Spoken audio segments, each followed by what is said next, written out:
one super probably general one. I don't think we covered this yet. It's just in general the oven not heating or not getting up to temperature. I've had that a few times. It's pretty much always just been a busted heating element, which is thankfully quite an easy replacement.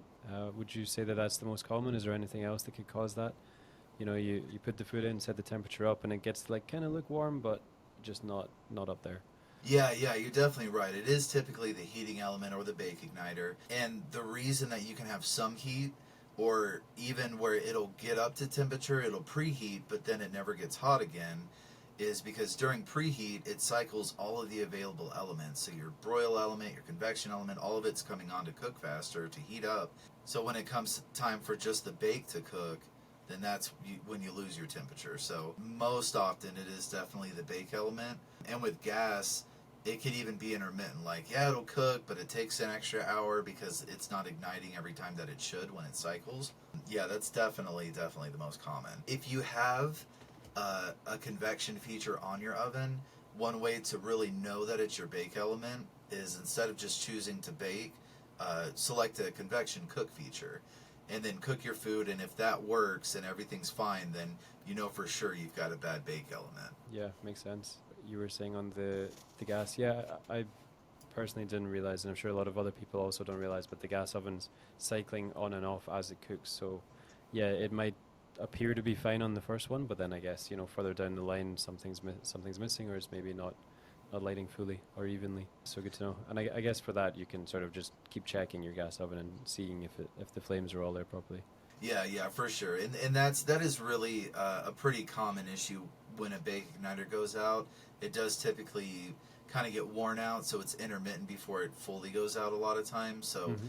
yeah, if you've definitely noticed that it's pretty inconsistent results with your gas oven, what it seems like is they'll typically last, the bake igniters, if you do a lot of cooking, I would say, 3 to 6 years is kind of like an average time where they start to get kind of worn out. So, Right. Yeah. And personally, having replaced a few heating elements in the electric convection ovens, found it pretty easy. Would you say that most other elements for most ovens are similarly easy replacements in terms of just getting in there, unscrewing one, screwing the other back in?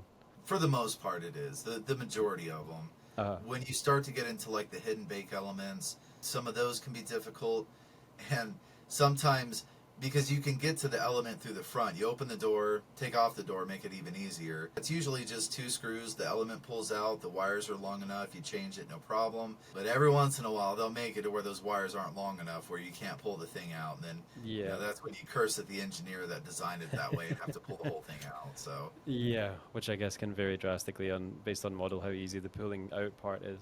yeah.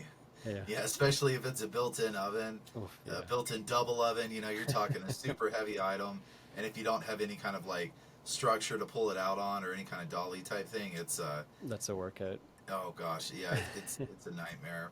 Yeah. Now, sometimes you'll pull the element out and be real careful when you're pulling the element out. Of course, cut the breaker off and everything, but you'll kind of undo the screws and you'll kind of gently jiggle it out, because if it's a tight wire connection, you don't want it to come unplugged, and you've got to get behind there. Yeah. And so sometimes you'll only have a few inches of wire. And so you'll go to take off one wire, take off the other one, and then it gets pulled back in. Mm-hmm. So what I always do is I have like a clamp with like a wire on it. And so once I pull it out, I'll clamp each wire in the back. That way, if it gets pulled in, I could just gently pull it back out. So That's it's a very step smart. that takes an extra minute or two, but it could save you an hour or two in the end. Absolutely, yeah. I've had that happen to me, and then you're going fishing within the insulation to find this little wire. It's like, oh, Oh yeah, yeah, using like hooks and everything, trying to yeah. get in there. Oh yeah, It's it's a brutal, yeah. nightmare. It's the worst game of hide and seek I've ever played. Oh goodness, yeah. Yeah.